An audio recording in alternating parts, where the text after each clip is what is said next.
আসসালামু আলাইকুম এভরিওয়ান। আজকে আমরা এই ভিডিওতে দেখাবো আপনারা রে.পে এর মাধ্যমে কিভাবে একটি ভার্চুয়াল কার্ড অর্ডার করবেন। সো ভার্চুয়াল কার্ড অর্ডার করার জন্য আপনাদের এখানে দেখাবে $10 লাগবে আপনাদের একটি কার্ড অ্যাক্টিভ করার জন্য। আপনাদেরকে এখানে দেখাবে $10। সো আপনারা যারা আমাদের রেফার লিঙ্কে অ্যাকাউন্ট খুলবেন তারা $2 ডিসকাউন্ট পাবেন। আর এইখান থেকে $5 প্রথমে আমাদের রেফার লিঙ্ক ব্যবহার করার জন্য $5 কিন্তু অ্যাকাউন্ট ওপেন করার সঙ্গে সঙ্গে কিন্তু পেয়ে যাবেন, এই যে দেখতে পারতেছেন। সো এইখানে $5 পাবেন এবং এইখানে ডিসকাউন্ট পাবেন $2। এই $5 কি করতে হবে? $5 আপনি পরে ব্যবহার করতে পারবেন, এই জন্য আপনার $8 ডিপোজিট করতে হবে। এইখানে দেখেন আমি $8 ডিপোজিট করে নিয়েছি। এখন আমি অ্যাকাউন্টে গিয়ে আমার ভার্চুয়াল কার্ডটাও অ্যাক্টিভ করে নিব। সো অ্যাক্টিভ করার জন্য কি করতে হবে? আমার এখানে টোটাল ব্যালেন্স দেখতে পারতেছেন $13। এখানে আমার ডিপোজিট অ্যামাউন্ট আছে $8 এবং আমি এখানে ফ্রিতে পাইছি $5। ঠিক আছে, এখন আমি কার্ডটা অ্যাপ্লাই করে দেখাচ্ছি কিভাবে অ্যাপ্লাই করতে হয়। সো আমি এখানে ফার্স্টে এইখানে অ্যাপ্লাইতে ক্লিক করব। সো যারা অ্যাকাউন্ট ওপেন করেন তারা চাইলে অ্যাকাউন্ট ওপেন করতে পারেন। আমাকে হোয়াটসঅ্যাপে নক করবেন, আমার হোয়াটসঅ্যাপ নাম্বার দেওয়া থাকবে ডিসক্রিপশন বক্সে। ওইখান থেকে আমাকে হোয়াটসঅ্যাপে নক করলে আমি আপনাদেরকে বিষয়গুলো দেখাই দিব কিভাবে অ্যাকাউন্ট ওপেন করবেন।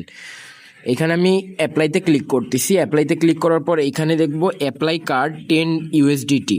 হ্যাঁ, $10 এইখানে আমি ক্লিক করব। এখান থেকে ব্যাক করে আমি একটু কাস্টমাইজ করে নিই, কার্ডটা আমি হলুদ নিচ্ছি। সো আমি এখানে অ্যাপ্লাই কার্ডে ক্লিক করলাম। এখন অ্যাপ্লাই কার্ডে ক্লিক করার পর আমি এখানে কিন্তু অ্যাপ্লাই করতে পারি। সো এইখানে আমাদের একটা বিলিং অ্যাড্রেস অ্যাড করতে হবে। এই যে দেখতে পারতেছেন প্লাস, এই প্লাস আইকনে একটা ক্লিক করবেন। প্লাস আইকনে ক্লিক করার পর এখানে আপনার অ্যাকাউন্টে হোল্ডারের নেম দিতে হবে। আপনি যার নামে অ্যাকাউন্টটা কার্ডটা নিতে যাচ্ছেন তার নাম দিতে হবে। সো আমার নামেই দিচ্ছি, সিফাত। সো এরপর আমাদের কি করতে হবে? এখানে বাংলাদেশি সিলেক্ট থাকবে। এরপর অ্যাড্রেসে দিতে হবে, আপনার অ্যাড্রেসটা দিয়ে দিবেন, আপনার যেইখানে বাড়ি সেইখানে দিয়ে দিবেন। আমি এরপর অ্যাড্রেস লাইন 2তে কি করতে হবে? এখানে আপনার জেলার নামটা দিয়ে দিবেন।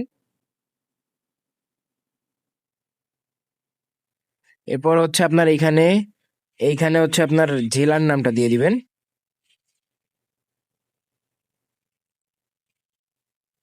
এরপর সিটিটা দিয়ে দিবেন এইখানে, আমরা ঢাকা সিটি।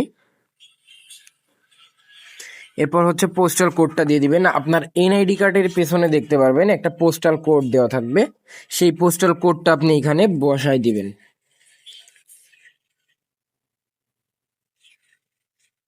সো এখানে আমি সেভে ক্লিক করতেছি। তো এখানে সবকিছু ঠিকঠাক থাকলে আমি এখানে একটা সেভে ক্লিক করব। সেভে ক্লিক করার পর আমাদের এইখানে কিন্তু অপশনটা চলে আসছে। এখানে দেখতে পারতেছি একটা প্রোমো কোড, এই যে দেখতে পারতেছি একটা প্রোমো কোড।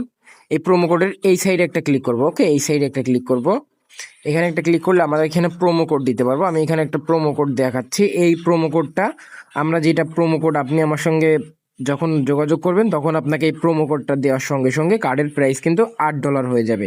সো দেখতেই পারতেছেন কার্ডের প্রাইস কিন্তু $8 হয়ে গেছে অলরেডি। ওকে, $8 হয়ে গেছে। এখন আমি কার্ডটা অর্ডার করে দিব। তো অনেকেই বলেন কার্ড অর্ডার করলে নাকি অনেক সময় লাগে। পেতে ক্লিক করার পর আমার এইখান থেকে অ্যাভেলেবেল, আমি এখানে পে করব। সো অনেকেই বলেন অনেক সময় লাগে, আসলে 1 থেকে 2 মিনিটের মধ্যেই আপনার এটা পেমেন্ট কমপ্লিট হয়ে যায়। সো দেখি আমাদের কত সময় লাগে। আমার 55 বাজে এখন, দেখি কত সময় লাগে।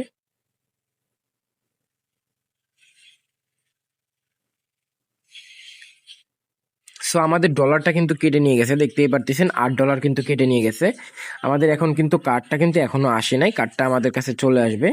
সো এইখানে কিন্তু এই যে কার্ড ইজ রেডি, এইখানে দেখতেই পারতেছেন আমাদের কার্ড কিন্তু ইওর কার্ড ইজ রেডি। আমাদের কিন্তু 55 বাজে এখনই কিন্তু কার্ড রেডি হয়ে গেছে, 1 মিনিটের সময় লাগে নাই। সো যারা ভার্চুয়াল কার্ড নিতে যাচ্ছেন, এই যে ভিউ কার্ডে যদি ক্লিক করি তাহলে এখানে আমার কার্ডটা দেখতে পারতেছি।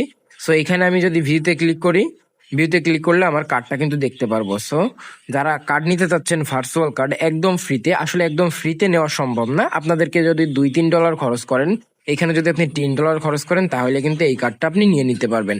সো কোনো কিছু যদি বুঝতে সমস্যা হয় অবশ্যই আমাদের হোয়াটসঅ্যাপে মেসেজ করবেন, আমি আপনাদেরকে রিপ্লাই দিয়ে জানানোর চেষ্টা করব। ধন্যবাদ সকলকে, ভালো থাকবেন, সুস্থ থাকবেন।